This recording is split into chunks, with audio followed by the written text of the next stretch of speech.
at 6 o'clock, we'll call the school board to order. We'll start out with a roll call. General, please.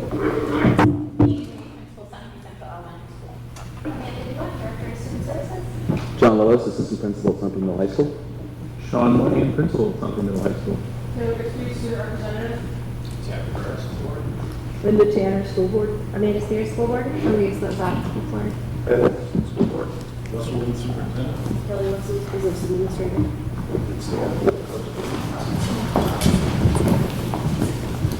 I pledge allegiance to the flag of the United States of America, to the republic for which it stands, one nation, under God, indivisible, with liberty and justice for all.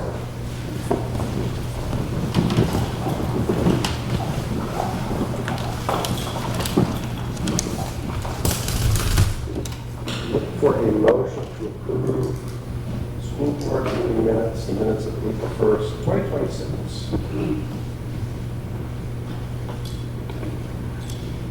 I can motion to approve the minutes. Second that. Any questions, comments, concerns, or changes?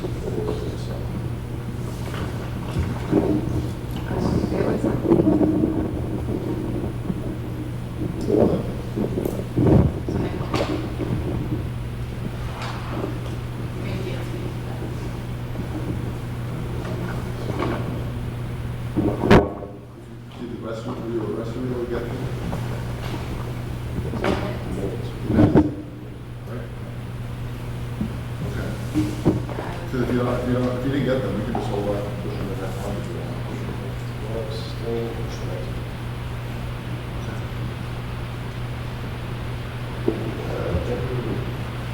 It's good to go.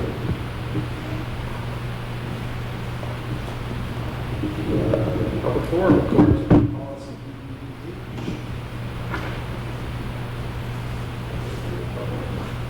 None? Presentation. Ann Rand from Justice Council. Andrew, you're on.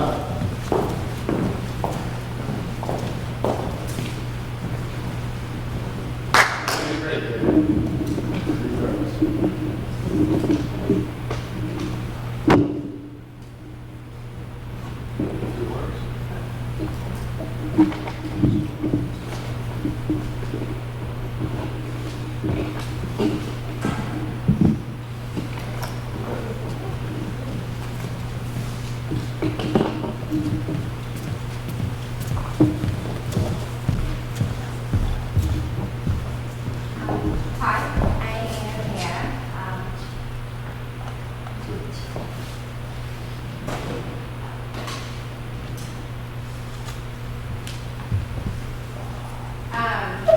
So just sharing a little bit about the year in review, as the adjustment counselor, one of the adjustment counselors of the district, and a little bit about what my days look like, the different initiatives and different responsibilities that I take on.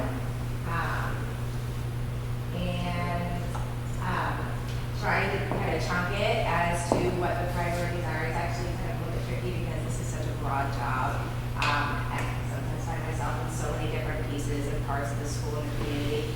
But the focus is really and truly the connection between the school, families, community, with the most important goal of being removing barriers to students' ability to access their academic education and whatnot. So I do a lot of the collaborative work with administration, staff, families, and I work within different partnerships in the community a lot.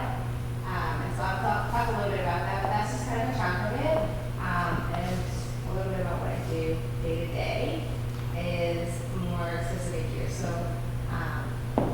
I will work very closely with families. I do a lot of home visits. I attend different trainings for different opportunities to bring back into the school that are in the community and in the state of New Hampshire. I believe early intervention for mental health supports is very, very important.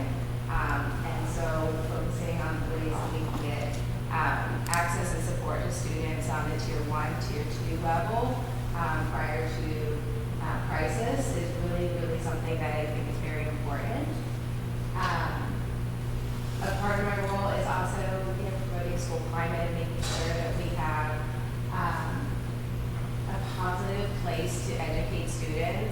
and a place where families feel welcome. Families of all backgrounds, regardless of their standing in the community, their diversity, or their resources.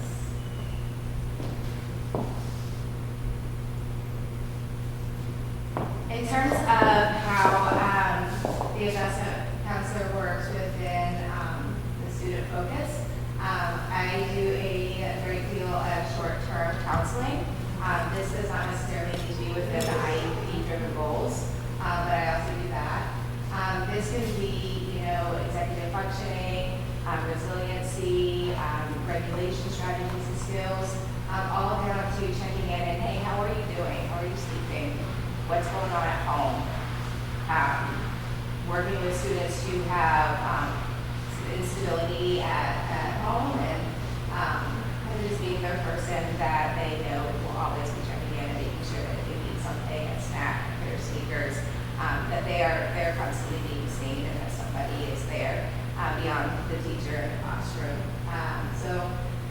Building coping skills, rule and resilience, executive functioning, as I said, frustration tolerance, but doing it through a trauma-informed lens is really, really important, bringing that not only into the work that I do, but also in my relationships with staff, and sometimes being that person on the team that can bring that perspective, and that's really been, our staff is incredibly trauma-informed, so that's a very easy thing to do, but also a priority, of course.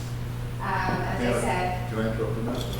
Can you explain to us what trauma-informed is? trauma-informed is rather than approaching a student saying, what is wrong with you? Why are you not learning? Why are you not taking advantage of these opportunities? Why are you not excelling in these different play spaces? Asking what has happened and approaching it in a curious mind, but also eager to support and meet the student where they are. And I'm saying student, but in the role of families too, understanding that trauma has affected a lot of the families that I work with on a daily basis. Educational related counseling, such as counseling that's involved or included in IEPs. Those specific goals have to do with sometimes peer connections, how students might, be obtaining, information in the classroom, such as regulation, but also a variety of different reasons that if it's affecting their ability to learn and contribute in the classroom, we can address those in those counseling services. I have, for the third year now, facilitated our SEL GRIT committee.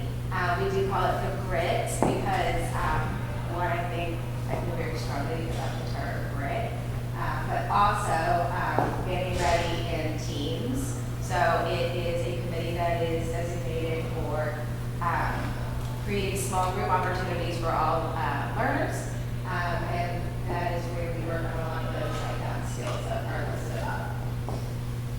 I also have a really cool opportunity to be doing a little broader, so not just the small groups, but grade level and school-wide and district-wide opportunities.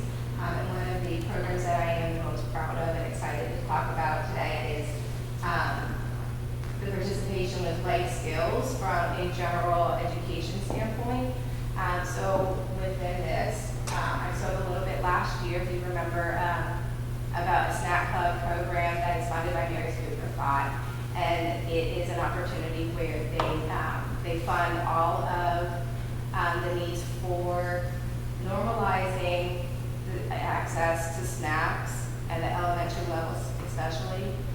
We have a scheduled time for students to have a snack, and there are many families and students who do not have either access to those resources or the skill set to pack those things for children. So because these kids are sometimes not at the age of being expected to pack them for themselves, each classroom has a snack basket that is filled with different items every Thursday. and a refrigerator in every single grade that is also part of the program, where healthy snacks we put in there, and it's incredibly normalized that any student can access these snacks, whether they need them, whether they forgot their snack, or whether they just like popcorn. And so that snack club and the life skills program, they work together every Thursday, where students with IEPs and fine motor skill goals, some communication goals, and other students that are from the general classroom work together. And it's a really, really powerful opportunity to see students with gaining the ability to be empathetic, where students who are working through different goals are able to achieve them in a setting that is very supportive. And so that district-wide program is really, really cool, very powerful, and it's a great way to include the education that we do as a public school with the confidence building and other pieces to make sure that the resources are available for all.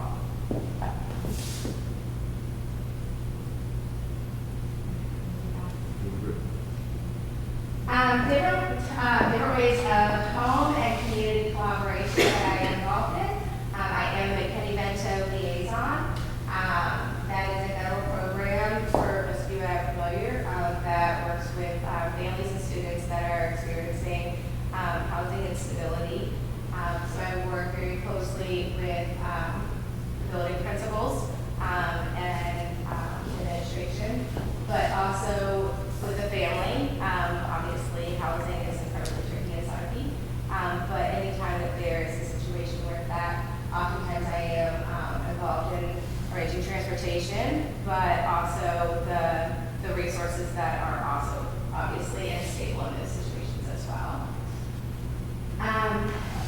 I coordinate with Mary Sue for Thought outside of just the funding that they do for the Snack Cart Club.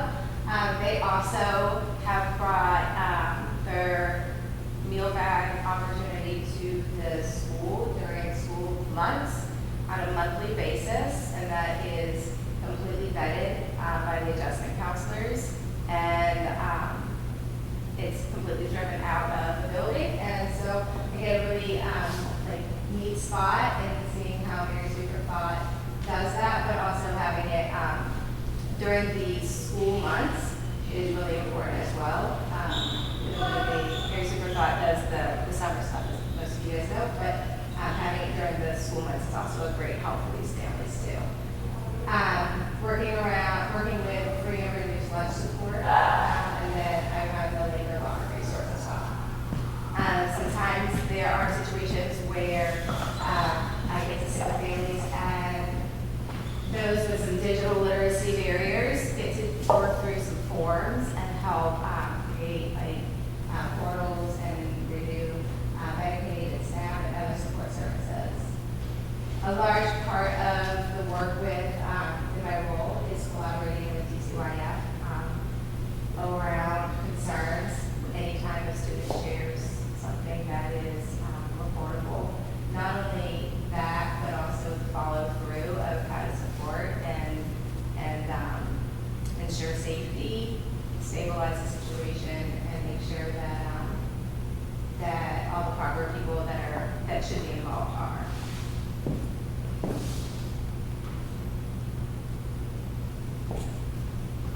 The adjustment counselor is obviously part of the mental health team, so I work closely with the school psychologists, the other adjustment counselor, guidance counselors, and special ed teams. I assist with different child abuse and neglect cases, school safety and district-wide emergencies. I am on my crisis response team. I also do risk and threat assessments, and the referrals and follow-up with outside interventionists is incredibly important to not only stabilize, but make sure that the students are able to return to school, ready to learn and feeling comfortable in the setting. I work closely with BCBA and the special ed team. I attend IEP meetings, and sometimes I get the opportunity and the privilege to sit with parents and sometimes process IEP meetings so that it's confirmed that they have a full understanding of different documents, and I can act as a liaison between the special education team and families who just need a little bit more guidance around how to support their student with an IEP. We talked a little bit about the crisis follow-up. That is, sometimes working with hospitals, doctors, New London Counseling Associates. TLC is a big supporter in the community, as well as Waypoint, Turning Points, and others. So working very closely with community agencies to ensure that families and students are all enrolled and have access to not only the support that the school has, but expanding systems and tribes so that they are developing skills that way too.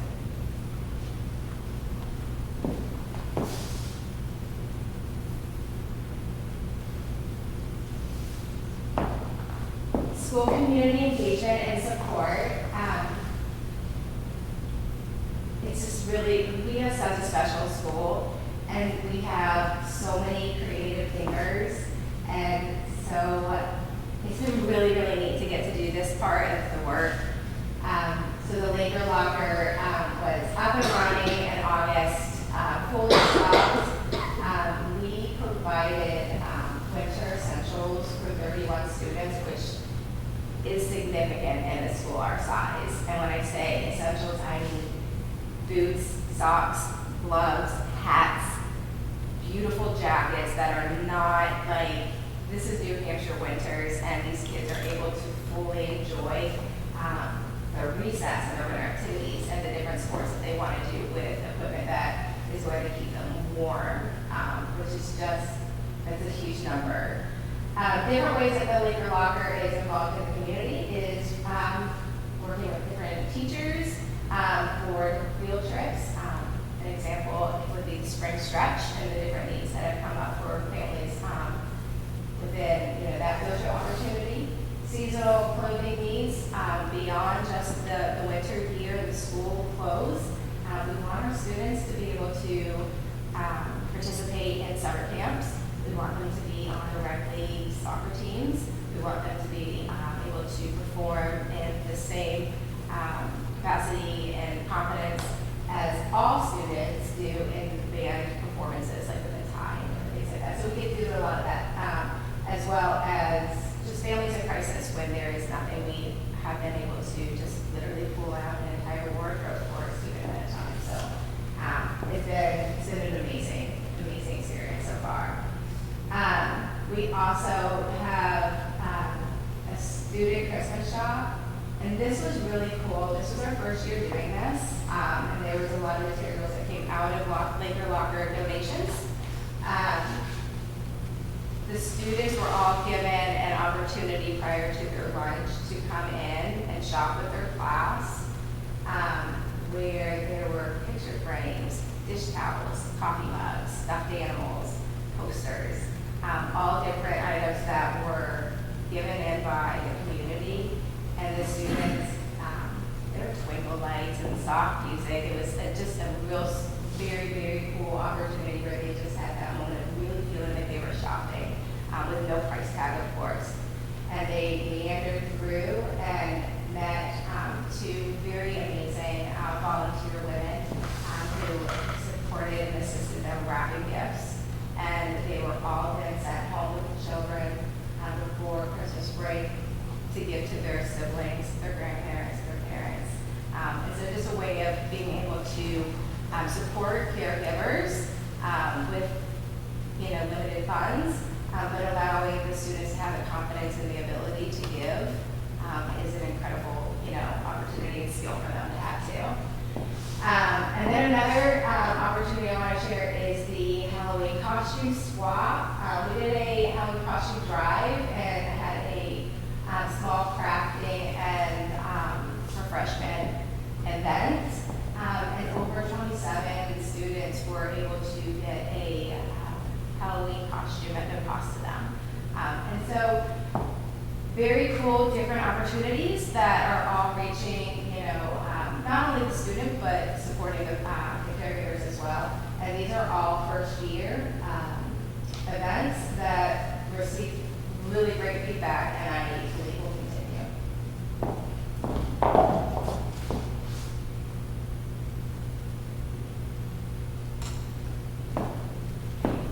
And so in conclusion, my caseload is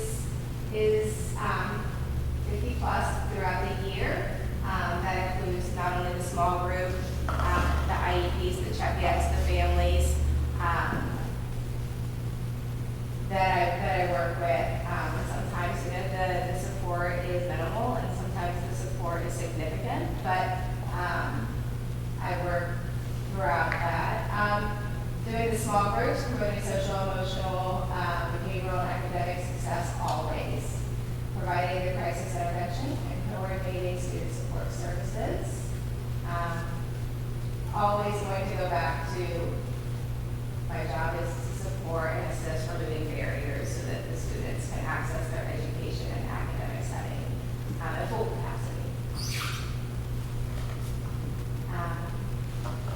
So yeah, being preventative, being supportive, and having those relationships is just the nuts and bolts of what I do.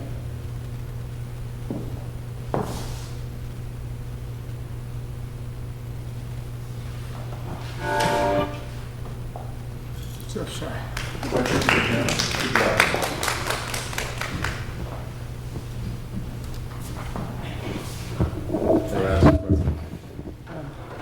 Hannah, thank you for your work. It sounds like wonderful program. I was wondering, are the referrals mainly through IEPs, or do the kids self-refer and teachers refer to the program? How's that handled? Sure. So there is a big bulk of the IEP, but a lot of it is a result of different behaviors that are seen in the classroom. So the management behavior parts of that, or families. There's quite a wait list for therapy and counseling services, and so sometimes that work being that is short term is kind of being that cushion until those outside agency supports are able to start. So I wouldn't say that most of it is from the IEP driven goals, but that does contribute to some of it. A lot of it is preventative or managing, stabilizing. Do students self-refer sometimes? They can. In elementary school, it looks a little bit different, so I think a self-referral would actually be more so like, hi, I need to spend time with you, and I have things I want to share, or I want to talk about this. In those different settings, it's more typical that then the alleyway would be to go and connect with the family, so it wouldn't technically be a student referral, but definitely their voice is heard, and we want to empower that if they have something that they want to share, or they want to participate in like their mental health and that kind of thing, that we're definitely meeting them there. Have you seen any kind of change because of the cuts to Medicaid and SNAP programs and that sort of thing? There's been a huge impact on the families that I'm working with. The cost of everything is high, and resources in our area are not the same as they are in more, populated cities. So the impact is great. Yes, I have seen that. Well, again, thank you for answering questions, and thank you for what you do. What's your? I was just gonna ask, so are you mostly working in the elementary school, or do you work with the high school families as well? So I mostly work with students in the elementary school. I do have families in the middle and high school, but I am primarily at the elementary level right now. What's your biggest struggle in terms of resources that you're struggling to find for help? Is it financial? Is it workload? What do you find is your struggles as a biggest one? Funding is a big part of what I do, working with different agencies that operate off of making donations. It's really important having that relationship, for sure.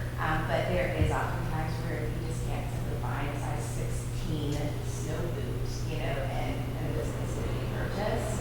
And so sometimes that is for sure a barrier to figure that out. We do have some amazing builders in the community, and that has never been a problem in the end, right? Like, it's definitely a hurdle, but not something that is like, we can't get this. And there's enough people and at different like points where we can find it some way, somehow. So it's just finding, all these different places. We might have to reach out to 7 different people, different places to be like, we don't support this, we don't support this. But we always get it and really make it work.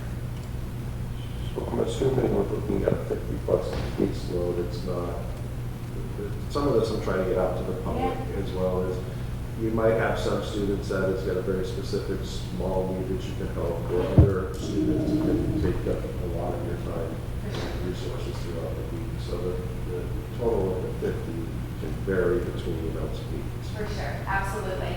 So I do work with some students where they are bi-weekly, even monthly type of check-ins, where we are working around some school anxiety, or we're talking about attendance, which is also a really another part of the work I do. And then there's others who are struggling with, significant trauma-related deficits that are affecting, things in the classroom. So absolutely, there's a little, way of saying that the 20% take up 80% of your time, right? So yes, 110% that not all students and not all families have the same requirement and needs, but it does vary. Sometimes they have more needs than others, but stabilizing and then implementing preventative supports is good for that one.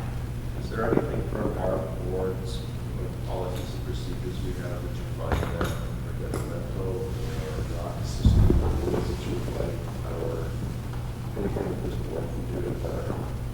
No, I believe y'all have been incredibly supportive. I really appreciate that. So, just to hit on a couple things. Right currently we have 2 adjustment counters right now. We've cut that back over the next year. So that caseload for Hannah is exponentially going to get bigger. As she says, she does work primarily in elementary school, but has, a lot of kids that are now crossed over middle high school working with those families, obviously. There are a lot of needs, right, for some of the families she works with. And 2 words just keep coming to mind that without them, we wouldn't have the success that we've had with our families and engaging them. And that's trust and relationship, right? So you form a relationship, with that relationship is based on trust with a lot of these families. Because a lot of these families have gone through school or been in systems and been burned by them, or don't feel secure in them. And so for Hannah to be able to make some of the inroads is really, it's incredible sometimes. And I can say this as an administrator, I can have a phone call with a conversation with a parent that may go one way, and Hannah can have a completely different conversation with that parent and say, you need to get them 20 minutes. After 20 minutes, if you call them back, they'll be okay and they'll be able to talk to you, right?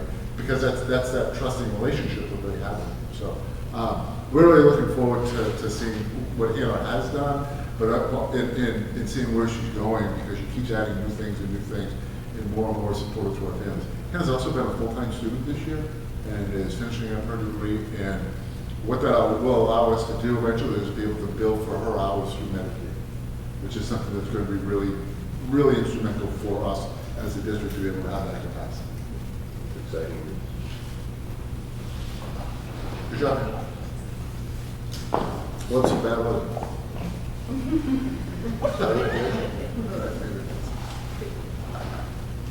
School update, student representative. Okay, so right before break, our theater department had their spring show for the World of the Roof, and seniors had their senior project night.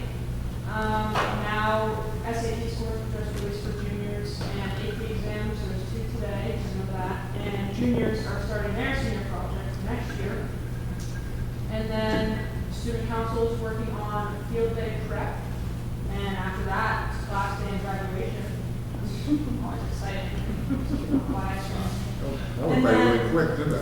It's pretty quick, 27 days. I'm not counting. And then sports, baseball, softball, off to a good start, and both track teams are off to a good start.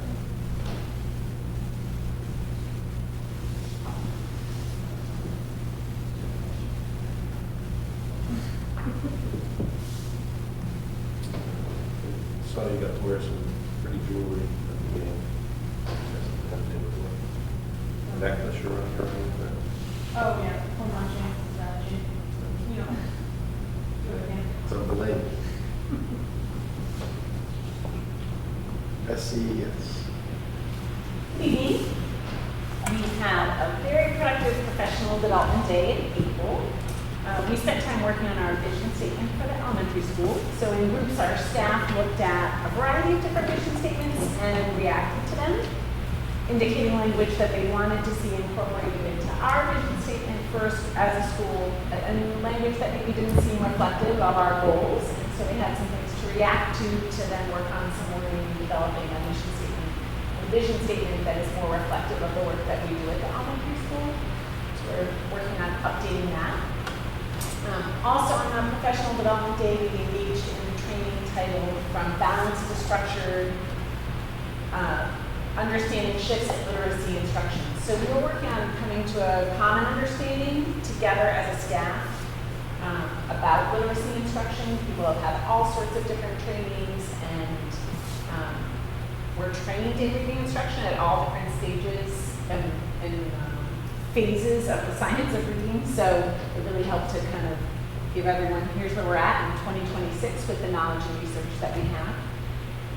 Teachers were also provided time to complete some online compliance training, and our curriculum committee met. We also launched a staff book reading. We're reading the book The Knowledge Gap by Natalie Wexler. And before vacation, we had a session to discuss the first couple chapters. We had 15 professionals who came for breakfast before school one day to talk about the material getting going with the book, and then we'll meet again on Friday night. And then we'll have one more later in May. April 16th, we hosted our annual student showcase night. Student artwork was on display throughout the building, thanks to Mrs. Willis. Under the leadership of Mr. Ager, our band and chorus did an excellent job performing. We had 15 students participate in the annual Bartlett Prize Speaking Contest. I'm very relieved I was not a judge for that evening because the kids really were fantastic. And that's a long-standing Sunday tradition, and it was so nice to see 15 kids stand up, present a memorized piece to a packed audience in the library. Probably the most inspiring thing about the evening was the genuine student support for each other. A number of students came just to cheer on the other students, and whether it was the band or chorus or the prize speaking, and we're genuinely so happy for each other when things went well, or to genuinely offer, like, you were so great up there.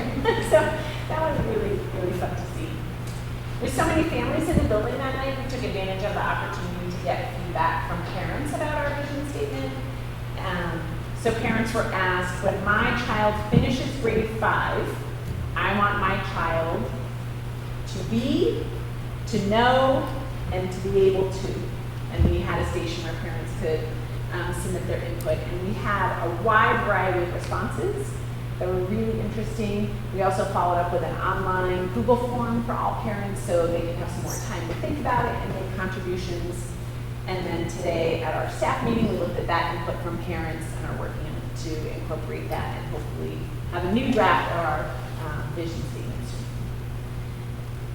With our SOAR expectations for the month of May, we're focusing on the own your actions portion by always giving our best effort. So as we head into state testing, we're looking at focusing on really giving your best. And tomorrow in the student voice vein, our 5th grade executive council will meet, and we'll talk about ways to encourage students in 3rd, 4th, and 5th grade to give their best effort as we approach the testing the week of May 18th.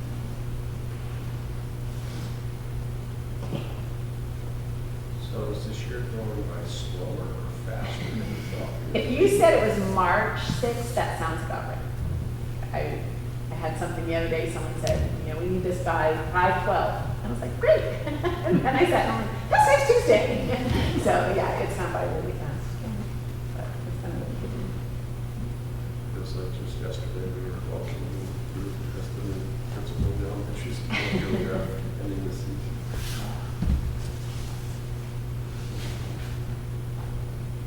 SMHS.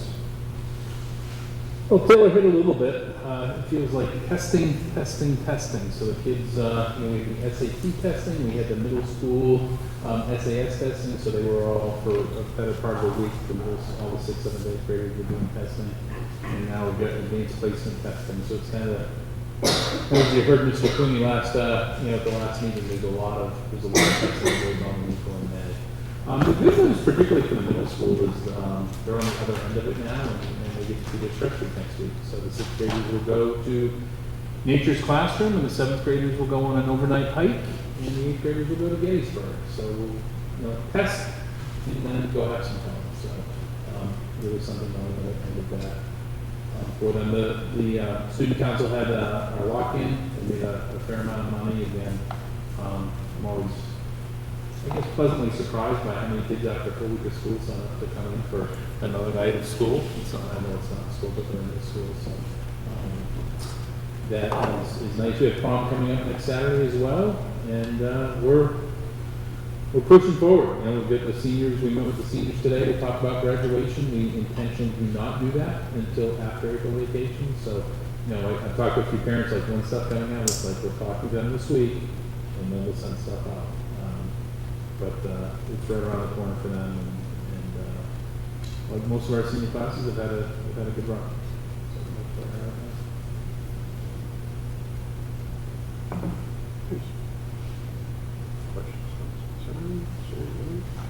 Superintendent.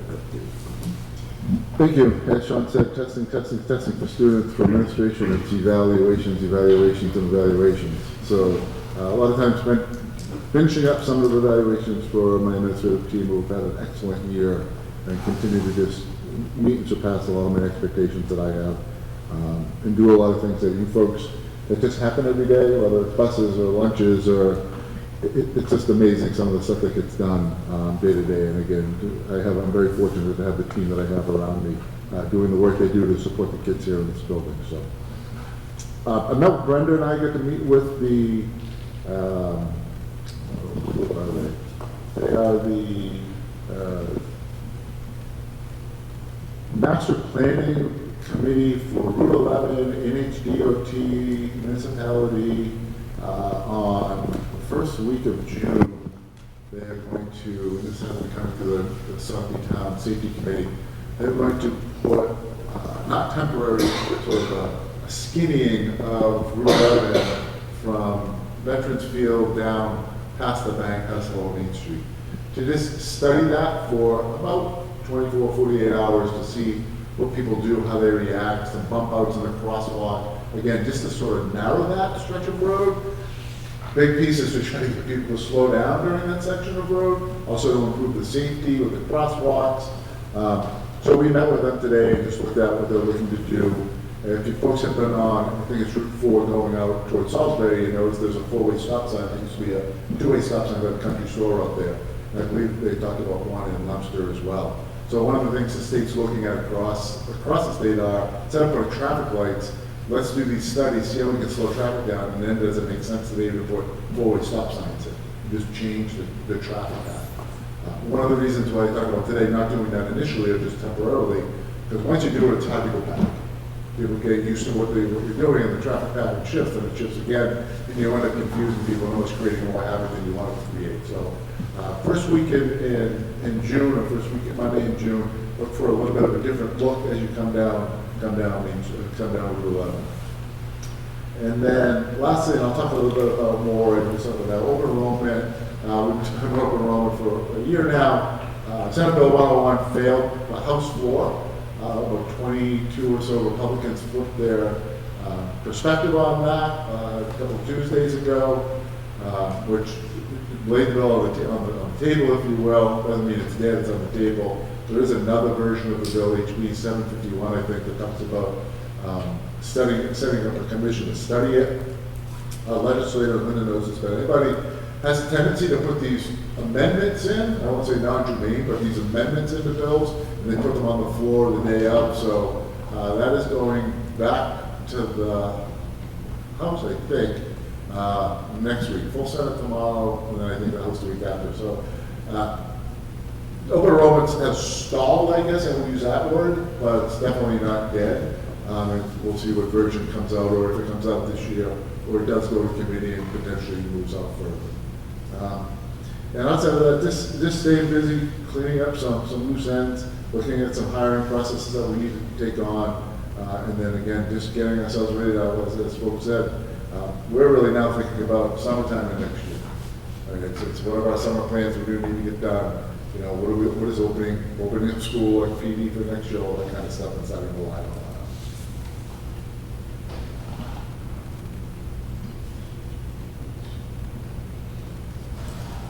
For a motion to approve the second reading policy JIP parents notification, the involvement in student welfare. Make a motion to approve the date and all the involvement in student welfare. Do you have any questions, comments, or concerns? Any major changes? All those in favor? Action item, looking for a motion to approve the proposed employee health and safety manual 2026-2027. Make a motion to approve the proposed employee health and safety manual 2627. I can second.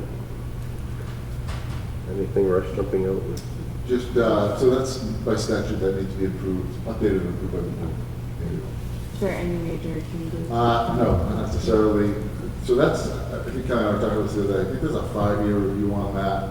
And when they come back to do an on-site review, they will send out sort of the update with any new policy changes and things like that. All those in favor? Aye. Motion to approve the proposed appendix E positions. Make a motion to approve the proposed appendix C positions.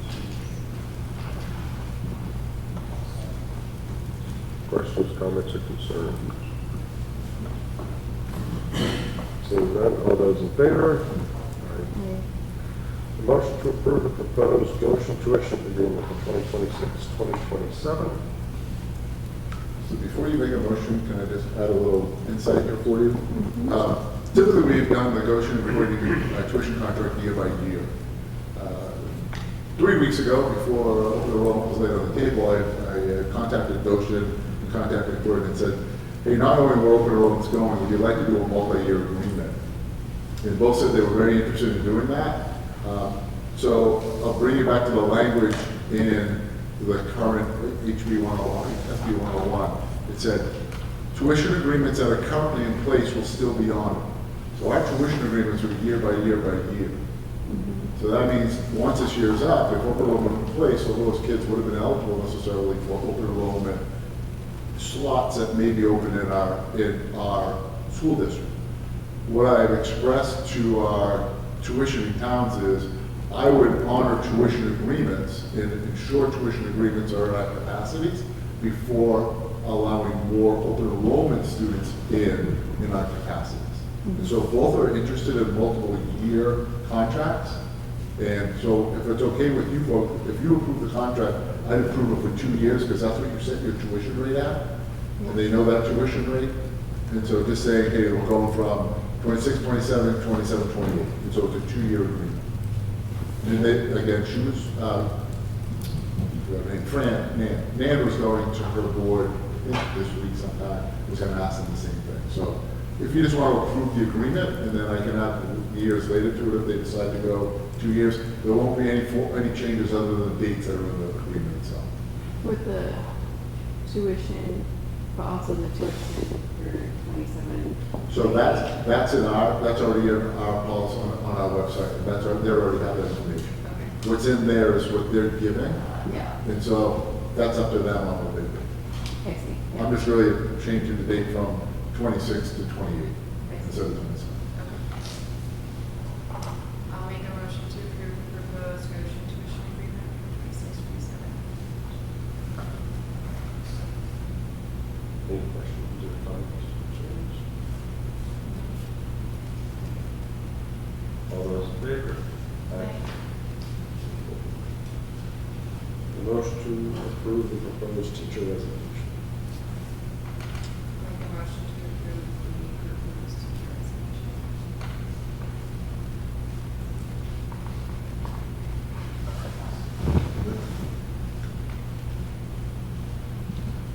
Questions, comments, or concerns? We just thank her for her incredible dedication to our district. Louise resigned 3 years ago, I think. 3 years ago, maybe, and came back 60% as a Title I teacher.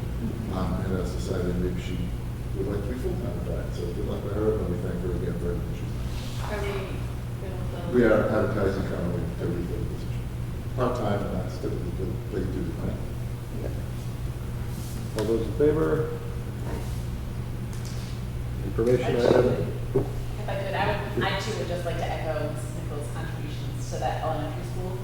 She's been, has had an amazing teaching career, and then in her position in Title I has done so much to help new and emerging teachers develop their skills around reading instruction, and is just an enormous part of the community of our school. So it is hard to imagine Central Elementary School without her. We just appreciate all the time that she gave to our school and to our community. I agree. My son had her for first grade. Very much enjoyed her. Information items, 2026, 2027, SAU personnel and directors. So just a list of folks that we will be offering, I will be offering contracts to for the 26-27 school year, and the different custodians, janitorial, food service, specialists, whatever it may be, administrative assistant. So you see that? 2026, 2027 support staff. Yeah, that's what I said. Letter from Sullivan County Board of Commissioners. So again, the gentleman, and I forgot his name off the top of my head, I think it was Tim, and he just wrote a nice letter thanking you for allowing them to use the RFP for EEI services. Joe, well, that came from Joe, I think it was Joe, I don't remember which one came. But just a nice letter, I thought, who that is communication. Open enrollment update. So I think I gave that again, I will keep you updated. It is coming close to a close, like that period of crossover, and I think it ends this week, if I'm not mistaken. Is it coming up? I don't think it's in this Thursday, it's next Thursday. It's the next Thursday, so another week. We'll see what happens. There's a lot of other things that are still out there kicking around that we're keeping an eye on, and where it gets slid in and where it gets slid in. So it's never over till it's over, and then if it's over, then it just comes back next year anyhow. So Yeah, there's a lot of maneuvering, sausage making right now. there is sausage making for sure. And it's not pretty, is it, Linda? Looking for a motion to approve the manifest as written. I'll make a motion to approve the manifest as written. Questions, comments, concerns? All those in favor? Agenda items for the next meeting.